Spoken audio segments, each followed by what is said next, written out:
Can somebody confirm that my audio, video are accessible as well as the slides? Yes, All sir. good. Yes, sir. Okay, great. Thanks a lot.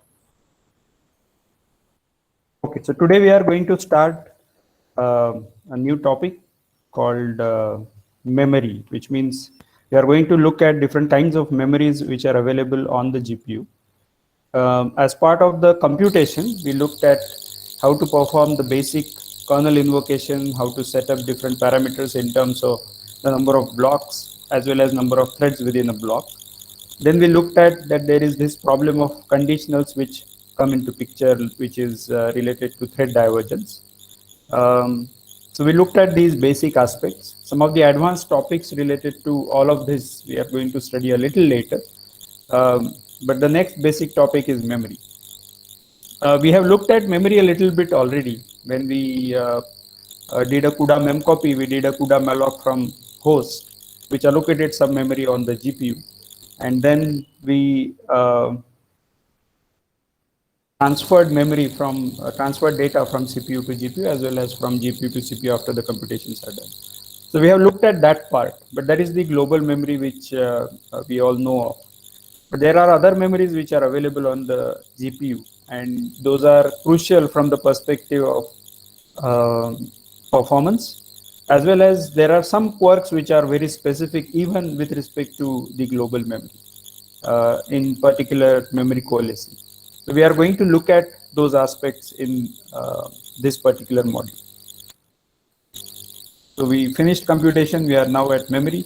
Then we'll look at some of the other more interesting aspects of GPU computation. So this diagram is again from CUDA programming guide. And this diagram shows that there is this at the outermost level is the host, right? It is shown to be small, but it's actually quite big. It's just that, I mean, in relative sizes, it's just that it is not so much important for us right now. And that is connected with this particular block, which is the GPU, using a PCI Express bus. When we are dealing with a GPU, there is this RAM, which is called as global memory. And that RAM is shared across all the threads which are running on the GPU. The threads might belong to a particular grid, or it might belong to multiple grids. If you have multiple kernel invocations, then you can have multiple grids associated. We have not yet studied how to launch multiple kernels on the GPU. That we'll study when we look at streams. Since we said that it's all going into the same queue or same stream, all the kernel invocations, therefore the kernels are happening one after another sequentially. Therefore, there is going to be only one grid at a time as of now for us. And when we were looking at the hierarchy, we also understood that there is within the grid, there are multiple blocks.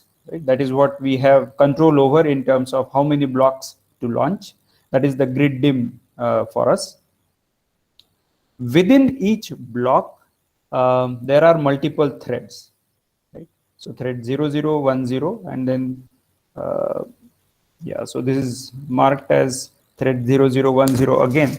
That means that the threads have 2 dimensions, and the blocks also have 2 dimensions in this particular example. But we know that each of them has 3 dimensions, X, Y, Z. So this part we are aware of. There are 2 important parts which we are going to study, and that part is called as this shared memory as well as these registers. So the registers, we said that there is a large register file available on the GPU, which is there for each SM, shared across all SMs, and part of it goes to different multiprocessors. So this register file is relatively much larger, and depending upon how many threads you launch, these registers might get divided into different small chunks which are given to each thread.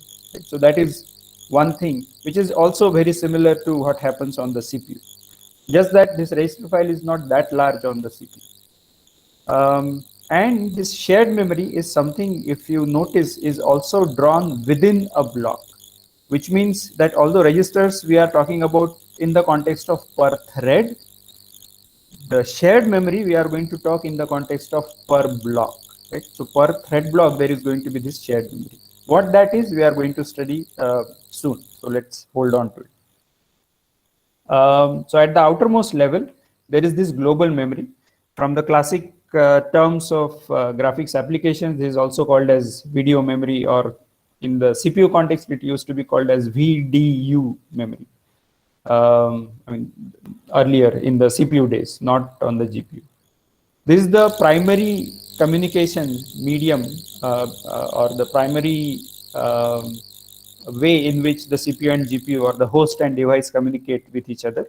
So when we are dealing with CUDA memcopy via the PCI Express bus, essentially the CPU memory and the GPU host, the CPU memory RAM and the GPU memory RAM, these are the involved components. And we said that global memory is accessible to all threads. So this is more like a shared multi-processing system, or shared maybe many core processing system as far as global memory is concerned. It has relatively large latency. Latency meaning that the amount of time that you require to access data, that is going to be relatively larger. Relatively meaning relative to, let's say, shared memory or registers.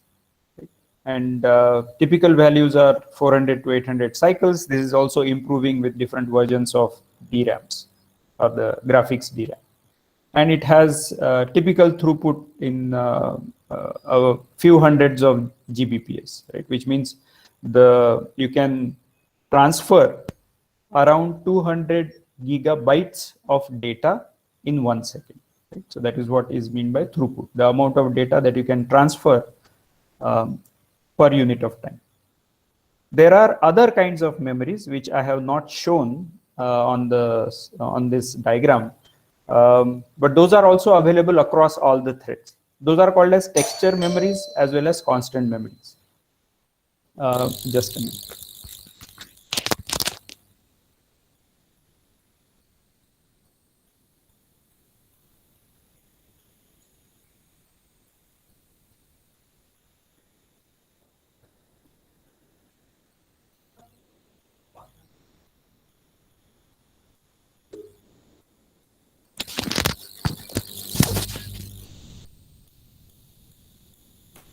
Yeah, sorry about that.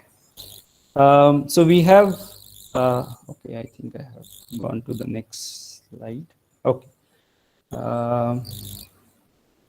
So there are two more memories, texture and constant memory. And these two memories are relatively much smaller. As you can see, the sizes are much smaller compared to what we have in the GPU RAM. GPU RAM is going to be a few GB of memory. Sometimes you can have 8 GB of RAM, 12 GB of RAM, 32 GB of RAM, etc.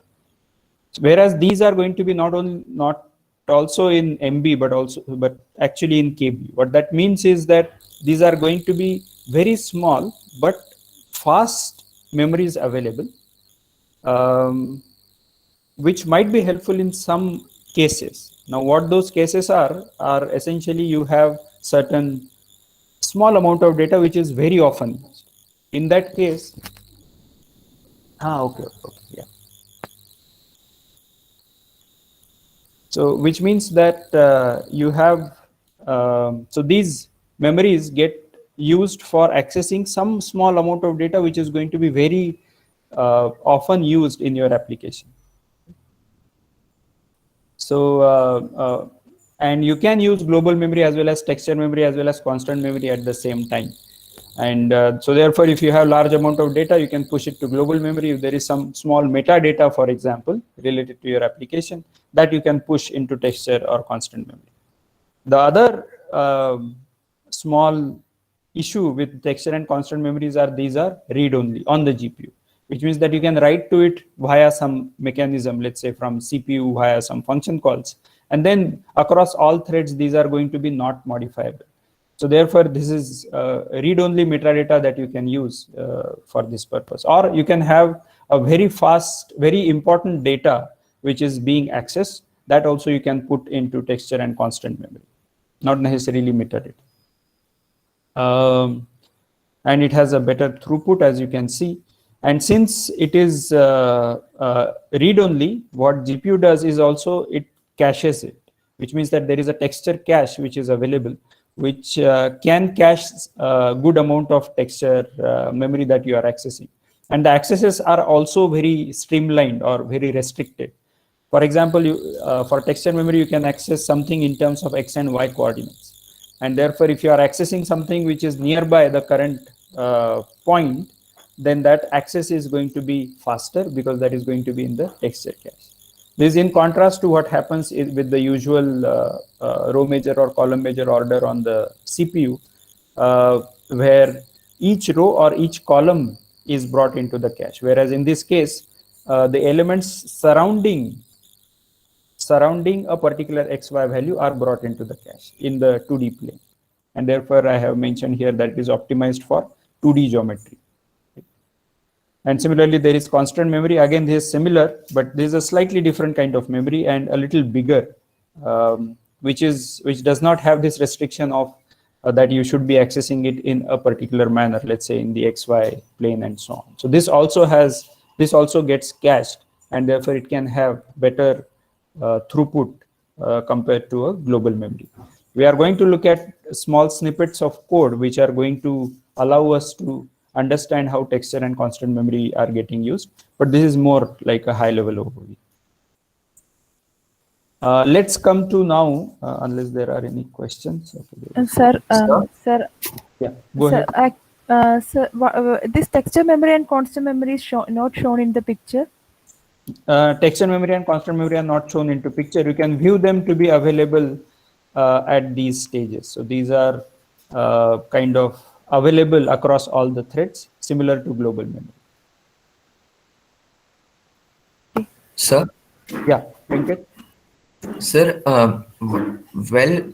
texture memory and constant memory are both like 12 KB and 64 KB. They are pretty small, and typical cache values are around 16 KB, right? So like, why do we need a separate cache for texture memory when it itself is the size of a cache?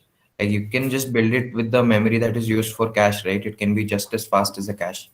That is correct. So this cache that we have, L1 and L2 caches, which are there on the GPU, these are for actually a little bit different kinds of accesses. These need not always be following. I mean, these definitely need to follow the locality principle, but these need not follow the locality principle in 2D, for example, in the texture case. Constant memory will probably have similar things as you mentioned about the L1 and L2 cache. But as far as texture memory is concerned, you can go to a different row, which might be far away in terms of the 2D geometry, but it can still be in the cache because it is just one place away in terms of Y. So therefore, this particular access pattern is quite specific to texture, and therefore we need to worry about this particular way of accessing. Just a minute.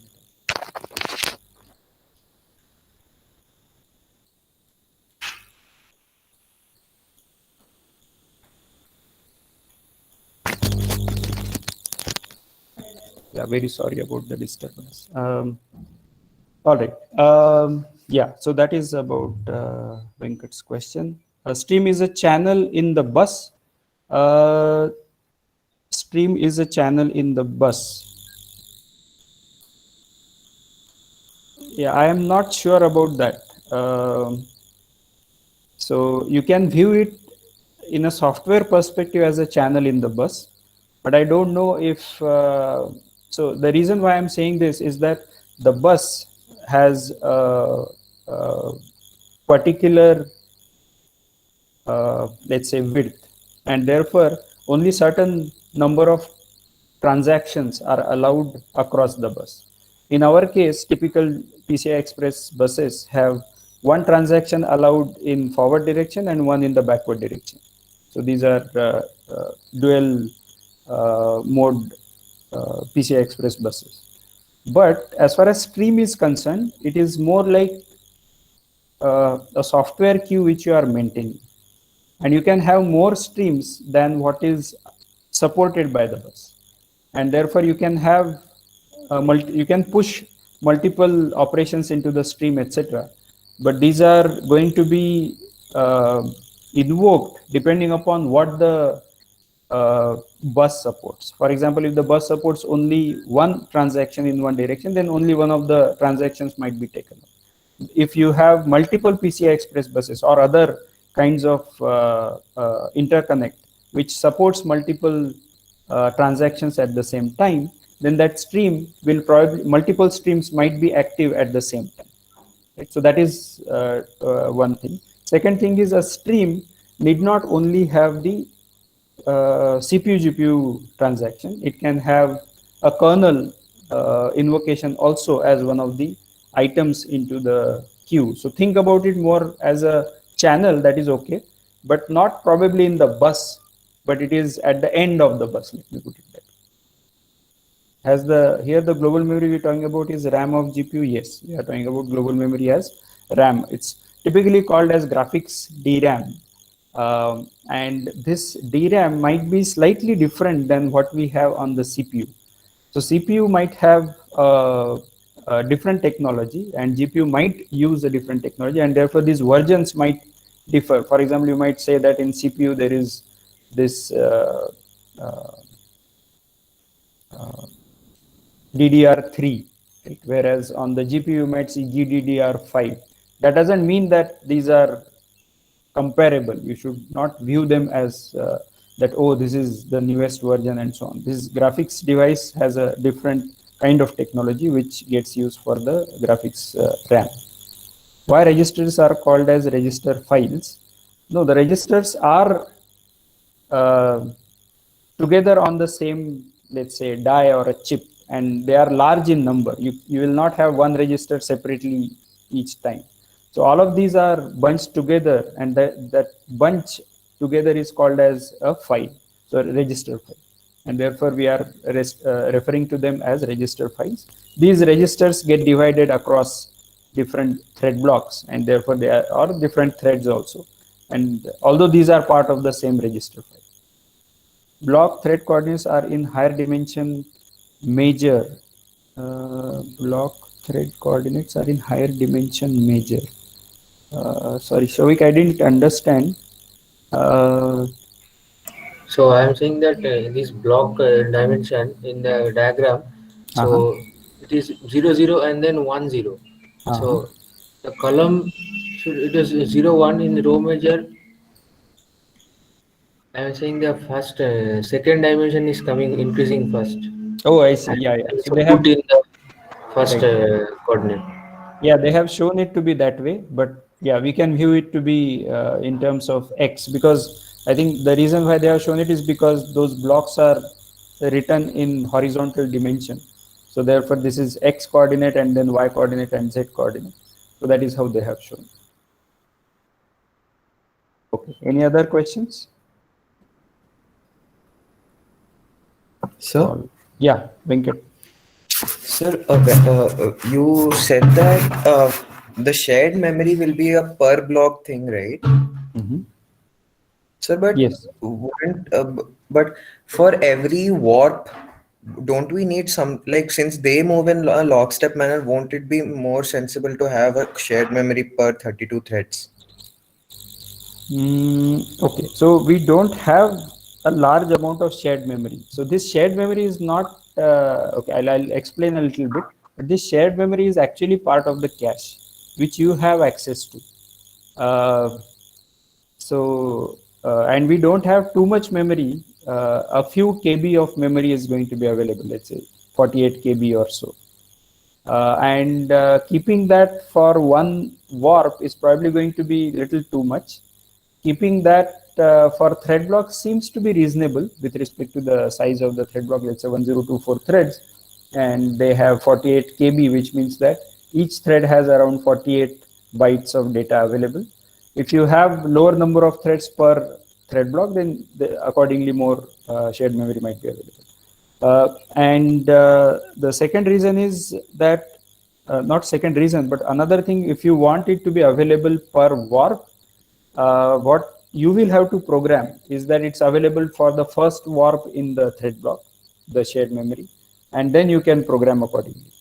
Or alternatively, you can divide this particular shared memory such that different WOPs are accessing different parts of this shared memory. So that programmatically it is possible. But the reason why this memory is available primarily at the thread block level is because this L1 cache is for a streaming multiprocessor, and that streaming multiprocessor is assigned multiple thread blocks, and therefore this cache or in some sense scratchpad memory or shared memory is available for a thread block. Okay, sir. Thank you. Yeah. Any other concerns here? So let's look at that caches, right? So we have this L2 cache, which is again not shown here, but that is going to be between global memory and these, let's say, so that is also going to be somewhere here, right? So L2 is shared across all the SMs, right? Which means that it's common across all SMs. So it's more like a fast buffer for the global memory. In case your accesses are going to global memory from multiple SMs for the same data, then that global memory data can get cached into L2. Typical size, again I should mention that these are all typical sizes, these are not fixed, right? So I have mentioned that disclaimer here.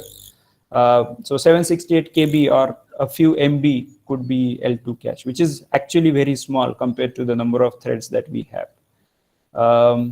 There is one specific advantage which we'll study when we look at synchronization, and that is that we have something called as atomics, which are supported at the L2 cache level. So if you want to synchronize across two threads across thread blocks, if you want to synchronize across two threads across thread blocks, then you need not go all the way to global memory.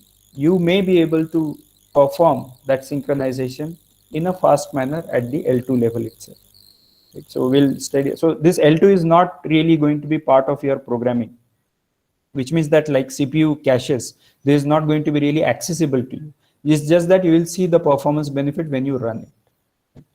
In contrast, the L1 cache, which is again invisible on the CPU to the programmer, it is going to be accessible to us in the GPU, right? So part of the L1 cache, right? So let's understand this a little carefully. Part of the L1 cache is used as shared memory. So this one that we are talking about is actually an L1 cache, which is restricted to per SM, and therefore it is accessible to each thread block which is there running on that SM. So this is also called as scratchpad memory, which means that you can decide what data can go into this particular L1 cache or shared memory. So it can get divided into, I'll just draw that here.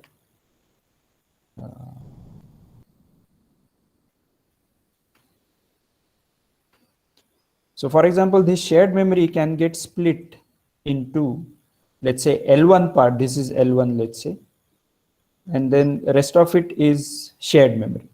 Okay? So this can be, L1 can be 16 KB, whereas the rest of it could be, let's say 48 KB or so, or it could be the opposite, where you can have 48 KB of L1 and 16 KB of shared memory. Sorry, I'll have to go again.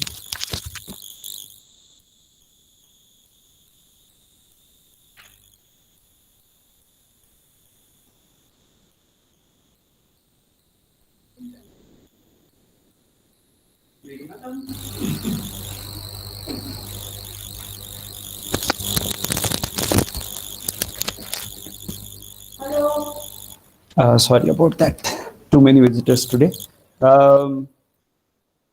Okay, so this particular L1 cache definitely has better latency than L2 cache as well as the global memory, etc. It has very small, like 20 to 30 cycles latency. and it has a very high bandwidth. Bandwidth again is the how much data you can transfer per unit of time, and you can have a very large number of bytes transferred across. And we are going to, this is going to be one important component with respect to performance optimization, usage of shared memory, and that we are going to study a little more. There is also going to be another aspect which is going to be supported for all the threads within a block, similar to shared memory, and that is called as a barrier. That also is going to be very important concept with respect to improving the overall performance of our GPU applications on this. So we are going to look at this part a little more carefully later. Registers is again something which is not visible to different threads, I mean to the programmer, but those are going to get used. 32K or 64K could be a typical register file. Sorry about this. Is it 32K per SM? I think so far I have said that it is shared across all the GPU. Yeah, maybe I was wrong. I think this 32K registers or 64K registers are going to be per SM. These are not going to be per GPU, right? So sorry about that. In the earlier classes, I think I have mentioned this. It is per GPU. So it should be per SM, right? So it is not that it is going to be split across all SMs. There is one register file per SM, right? Which typically means that you can have a certain number of registers depending upon number of threads with which you launch a kernel. And it has further higher bandwidth, which means that these are going to be little closer to the CPU. I mean, CPU meaning the core of the GPU, and therefore it has very high bandwidth, which means that if you have very few number of local variables within a kernel, right? So in the kernel you can have different, for example, we have this unsigned ID equal to block IDX blah blah blah. So this ID becomes a local variable. This local variable, if there is enough registers available, can go into the register. If not, then it will spill to global memory. And then global memory is anyway going to get cached in L1 and L2. But that is an important point, that if you have large number, let's say you define an array into the kernel, then that might spill into the global memory. Whereas if you have, let's say, a few local variables, scalar variables, then those will nicely fit into the registers, and therefore your performance is going to be better. So beyond a point, as you increase the size of the array, maybe initially the whole array might fit into the GPU, into the registers, and then suddenly you will see a performance degradation at certain point in time beyond a particular size of your data, and that could be because of such reasons, right? So you need to watch out for these. There are ways in which you will be able to figure out if registers are getting spilled to main memory or not. That can be given by a certain command line options of NVCC. You can also profile your code to figure out if that is happening. Anyway, so this is the overview of what all kinds of different memories exist and where all we can push the data. But any questions on this one? We see there are, okay. Is it global memory and L2 cache is shared across all SMs and L1 cache is available for each SM? Yes, that is correct.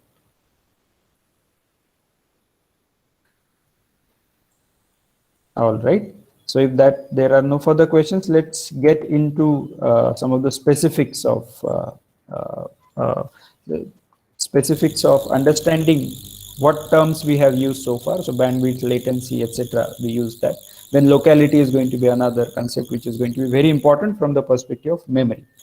So bandwidth is essentially saying that how much data I am able to transfer per unit of time. And I would like that to be as large as possible. On the GPUs, our GPUs are supposed to be called as throughput-oriented architectures, which means that the bandwidth should be as large as possible. How do you get larger bandwidth? Well, you can have a large data bus, large meaning wide data bus. You can transfer, you can push more amount of data at the same time than a faster data bus, which means that you have a lean data bus, which is probably going to be possible to push only small amount of data, but you can push the data very fast. Then we say that there is this data bus is fast, which means that its latency is good. the amount of time that a particular data item is going to take is going to be small. So the latency is low, but the throughput is going to be probably low if you are going for a lean data bus. Of course, can't you go for very fast and very wide data bus? Well, there are going to be financial aspects which will come into picture here, but GPUs are designed for this wider data bus rather than a fast data bus. And therefore you can perform parallel data transfer from CPU to GPU as well as GPU to CPU. And since there is a wider data bus, you can transfer multiple bytes at the same time, not necessarily one byte at a time, which might be very slow. And there are ways in which we can improve these bandwidth, right? So what we are talking about is that you have large amount of data and that you are transferring, let's say, from CPU to GPU or from GPU processing to, let's say, GPU memory, right? So the bandwidth comes into picture even there. So what could be ways in which you can improve the amount of data that you transfer per unit time? Any suggestions? High level suggestions? Meanwhile, I'll take up this question. Does GPU also follow similar coherence protocol like CPU? That's a very interesting question. So let's define what a coherence is, right? So when threads are accessing the data, right, that let's say that there is no cache, right? So then the one thread is going to write to some memory location, and then another thread is going to read from that memory location. If the read happens later after the write, because these two cores are executing in parallel, these two threads are in parallel. Therefore, whichever comes later, depending upon that, the read might read the value before or after the write. Right? So that seems to be reasonable. But now, because you have these local caches, which are not shared by all the cores or all the, in this case, thread blocks, therefore one thread might write to global memory, which might get cached here, and then another thread is going to read from the global memory, which might actually read from its local cache, and therefore there might be some latencies which might involve in terms of the writes from one thread and the read from other thread. Therefore you need to know as a programmer which of my reads and writes are going to be accessed correctly.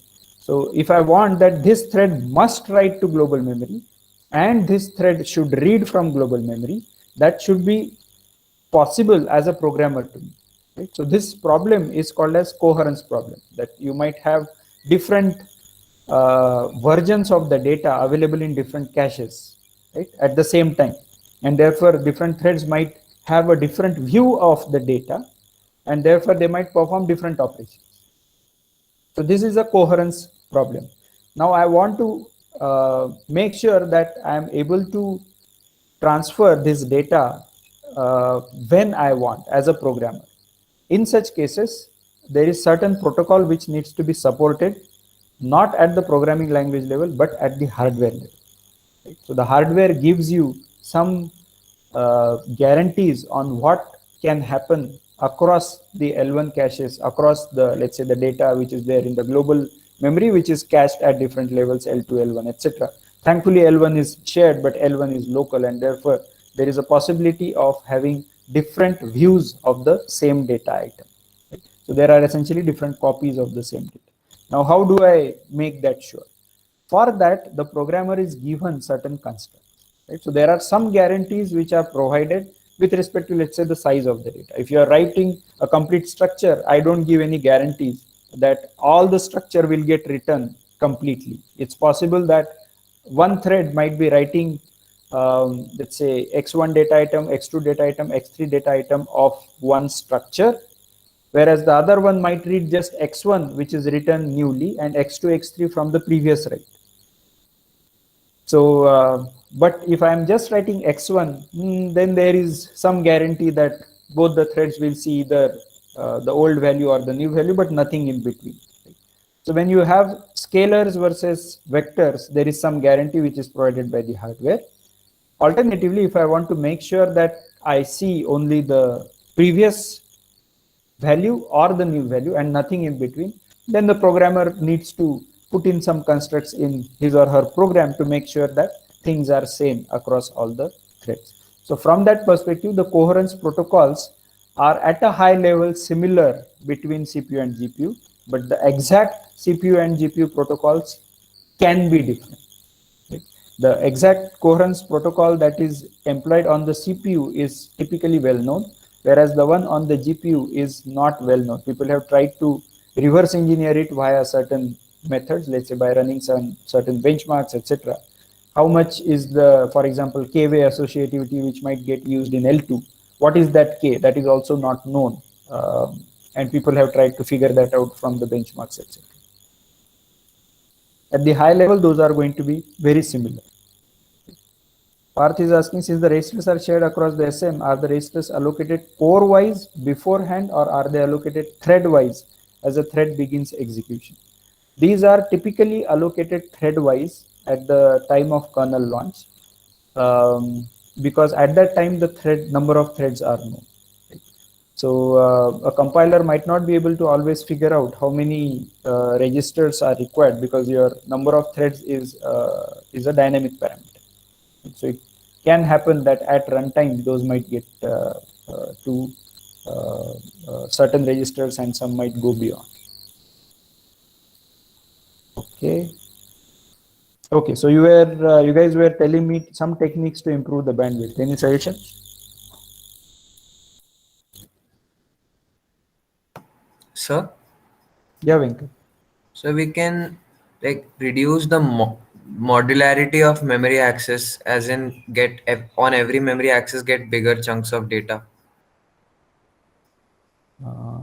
Every memory access get bigger chunks of data.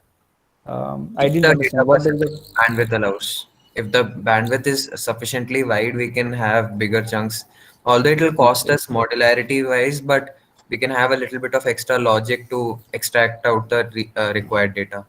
Sure, sure. So you are saying that instead of, if I am interested only in one data item, so some of my bandwidth might be free. In that, I can access more amount of data and get it so that it is visible to other threads. Is that what you mentioned? Yes, sir. Okay, Like, okay. Yeah, that makes sense. Sure. Good. Any other ways? Okay. So one aspect which will, and this will probably not make too much sense now, although you will understand, but as you go along and write more GPU programs, you will be able to appreciate this better. So one thing might be that I don't want the data to be per thread or per thread block. Maybe I can share or reuse the data. So sharing of data means that if one thread is needing some data, let that data be brought for that thread, but let the other thread also have access to it. Right? So that is one way. The second way is reuse the data, which means that if there is some data which is given to one particular thread, instead of getting it again from let's say the global memory or from the CPU memory, I might be able to push that data to be used by the other thread. Right? So this thread to thread communication, which might be within thread block, typically within thread block, across thread blocks also it is possible, but it has to anyway go through the main memory. So across thread blocks, within thread block, if threads want to reuse the data, then I can do it via, let's say, L1 cache or the scratchpad memory that we talked about. Another way could be that instead of transferring the complete data as such, I can transfer the compressed part of the data. So I can summarize the data in some way, and that compressed data I might want to transfer across CPU to GPU or from GPU memory to the threads, and then the threads can uncompress it and use it. That is one way. Alternatively, one interesting way in which some researchers are trying is that, can I work directly on the compressed data? That is, you don't do the usual compression, you perform some compression, but make sure that you still have some representation of the data which is sufficient for that particular algorithm to run. Right? So it is probably going to be an algorithm specific compression which you do. So that is one way in which you can reduce, because then since the data size has reduced, the bandwidth also improves. There are two ways in which the data compression happens. What are the two ways?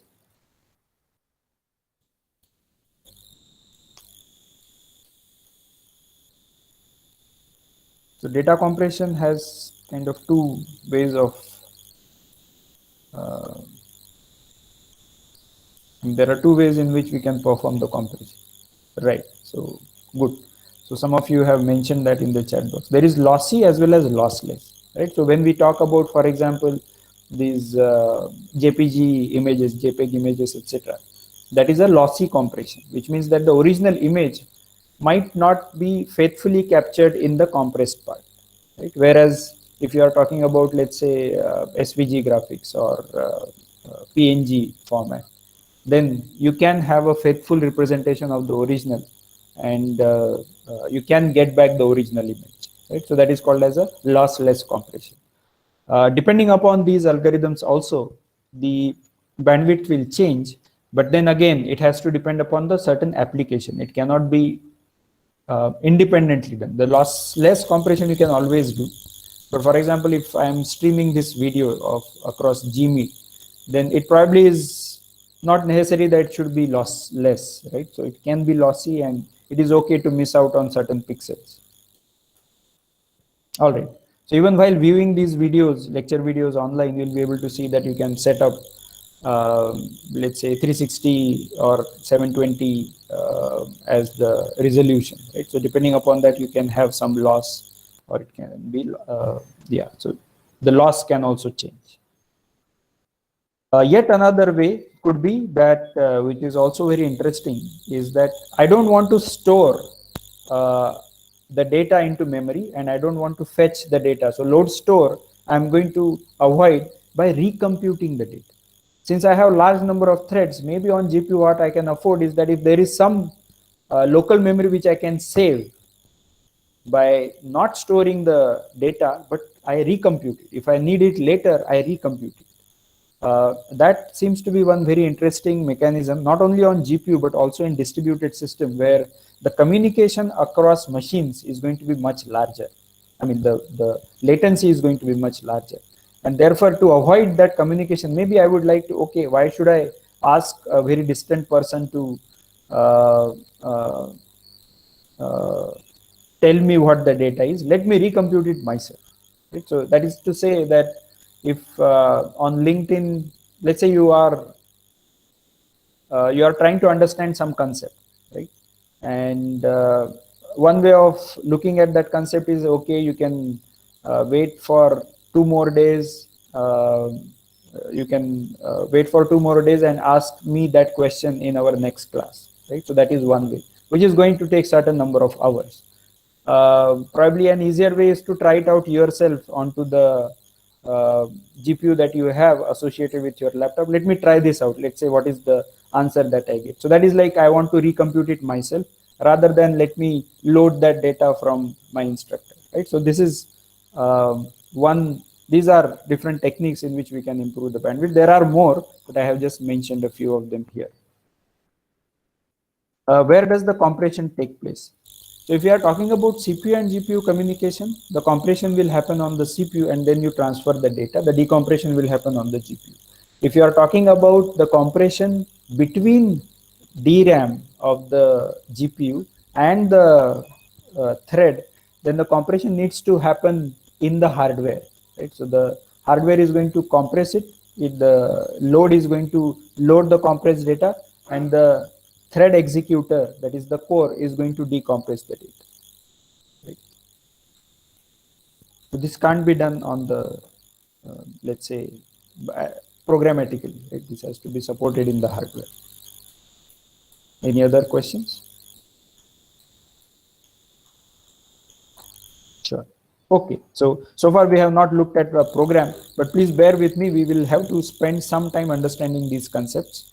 The next concept is going to be latency, which is essentially the time required to perform certain input output or load store operations. Ideally we want latency to be 0, which means the time required to transfer is going to be 0. Why should it be 0? I mean, ideally, why should latency be 0? I mean, why do I even have that kind of feeling that the latency should be 0?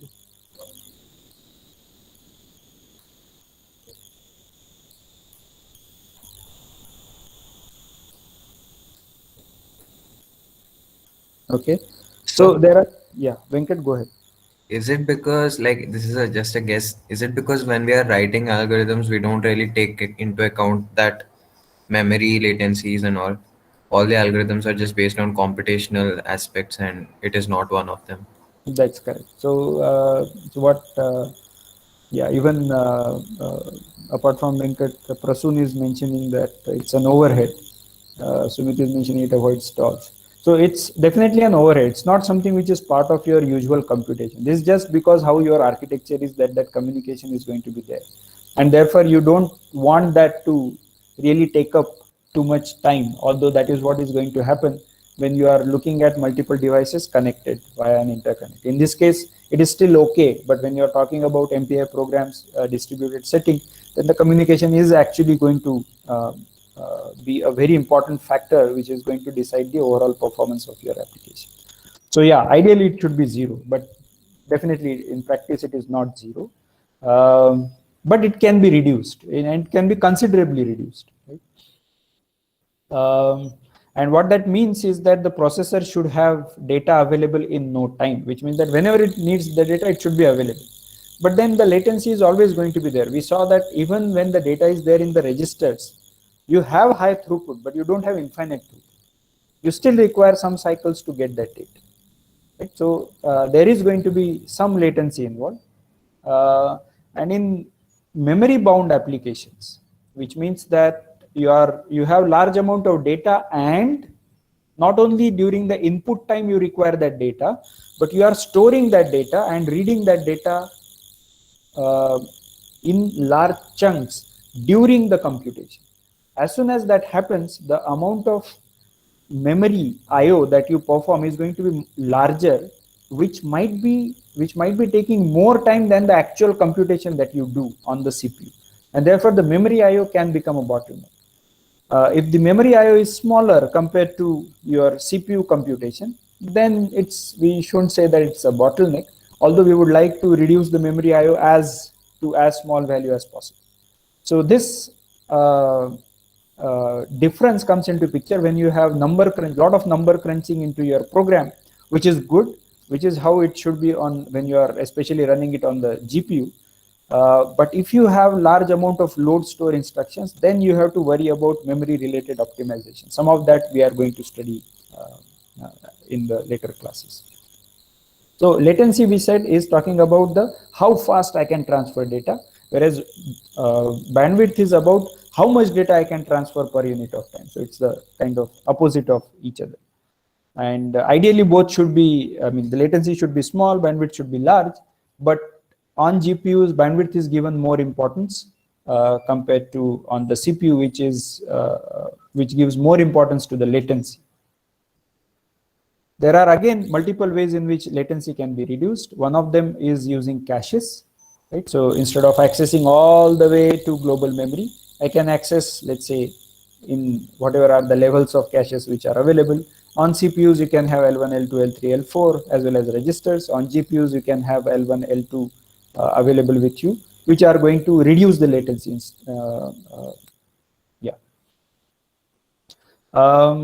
On GPUs, the caches, although those exist, right? So as you can see, we don't have L3, L4 currently on the GPUs. And the reason being that there is large number of threads available, and these caches are really small, which means that you are not really going to get any benefit as such out of caches, or rather very minimal benefit out of caches. So there is going to be only a small amount of cache, small amount of memory, small number of words which you can put into the cache compared to what happens on the CPU. But on the CPU, you have only a few tens of threads. On GPU, you are going to have, let's say, tens of thousands of threads or maybe millions of threads running in time multiplex manner. So the amount of cache that is going to be visible to each thread is going to get reduced, as well as it is soon going to be useless because some other thread is going to be picked up by the SM for running. Therefore, the advantage that you get out of the caches is not that high unless you have very, very regular computation. Regular meaning that all threads are accessing consecutive memory locations. All of them are performing exactly the same operation, very much like an army. Right? So if army is marching, then you can have very good advantage, some advantage of L1, L2 caches. But other than that, if you have some haphazard computation, not necessarily about army, but maybe like our, let's say our IIT students, right? So if you, okay, so I'll leave it at that. So this haphazard computation is going to not be very useful with respect to the cache efficiency. Therefore, on the GPU, there is something else which gets done, which is don't rely too much on L1, L2 caches. If there is a lot of IO happening, let's understand what is going to happen. So let's say that there is warp, which is going to access certain data, which is going to be in the main memory. Now, it's mostly not going to be there, let's say in L1 and L2 because it is very small. That means that I have to go all the way to main memory and get it. During this time, this warp is going to wait. Wait meaning it does not have the data available, so it cannot perform the next computation. What can I do? Maybe what I'll do is that, okay, this warp needs to wait, let it wait. Let me take up some other warp for execution. I'll take that up, which is ready for execution. It will run for some time. It will again require some sort of IO, memory IO to be performed. So it is going to again require some memory cycle. Okay, that means that this also needs to wait. Let me take up a third warp, or maybe the first warp probably got free now because its data got loaded, and therefore I can take up the first warp. So like this, I'm going to perform multi-threading, or I'm going to exploit this multi-threading because I have large number of warps available for execution at any point in time. So this is how I'm going to hide the latency. Whenever a warp is available, just take that up for execution. Right? Whenever it stalls for IO, well, push it back, let it finish, let the IO finish, because the IO is happening in parallel to the computation. Right? So that is via the memory controller. The CPU is not involved in the getting the data. So it is definitely involved after the data is available. Then the execution, for the execution, the core is involved, but not while getting the memory. So therefore, CPU can keep executing useful instructions while some warps are waiting for their data to become available. This is how we are going to hide the latency, and I'm going to show you pictorially how it is going to be. But any Sheera is saying PC. Sorry, I didn't understand that. Sorry, sir, that was typed mistake. Okay, no problem. Okay, so let's understand how that latency hiding is going to be in our next class, because we already exceeded the time. And sorry about the disturbances today, but if there are any questions, we can take those up now.